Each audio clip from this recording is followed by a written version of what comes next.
Sementara itu, Bupati Aceh Besar meminta Gampung jangan hanya menjalankan program internal saja, tetapi juga membangun program terintegrasi antara Gampung bersebelahan.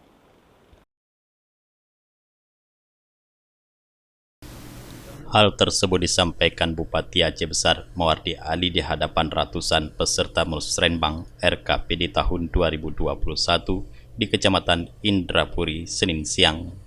Menurut Muwardi, Pemkab Aceh Besar akan memprioritaskan pembangunan rumah layak huni dan menurunkan angka kemiskinan, pengelolaan kebersihan dan infrastruktur.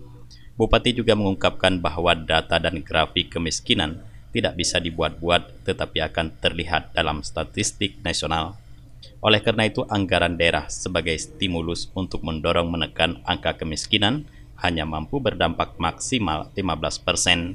Selebihnya akan sangat dipengaruhi oleh sektor UMKM dan investasi. Selain itu, Muwardi Ali meminta agar setiap musrenbang harus melahirkan program-program yang berdampak langsung kepada peningkatan kesejahteraan masyarakat. Ya, untuk tahun 2021 kita ada beberapa prioritas penting ya, juga sebagai sinkronisasi dengan pembangunan secara nasional sampai ke desa, yaitu ada 4 prioritas utama. Yang pertama adalah pembangunan SDM. SDM ini adalah sangat penting, kemudian juga infrastruktur. Besar dengan luas ini masih prioritas di bidang infrastruktur di sangat penting sih, ya, khusus juga untuk membutuhkan sentra-sentra produksi daripada masyarakat kita. Kemudian yang ketiga adalah reformasi di bidang birokrasi yang memberikan peningkatan pada pelayanan kepada masyarakat. Karena kita juga akan buat sistem daripada mall pelayanan publik dan juga pelayanan publik lainnya. Sebelumnya, perwakilan masyarakat Indrapuri Firdaus menyampaikan bahwa masyarakat Indrapuri dengan jumlah penduduk dan kampung yang banyak agar diberikan perhatian lebih.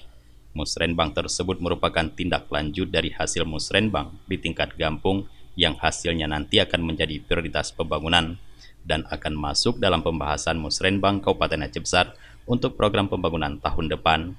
Perencanaan daerah saat ini diterapkan dengan sistem digital melalui aplikasi SIPD Kemendagri sehingga harus betul-betul dan teliti serta sesuai dengan program yang dimasukkan karena tidak bisa diubah lagi dan mulai berlaku pada tahun ini.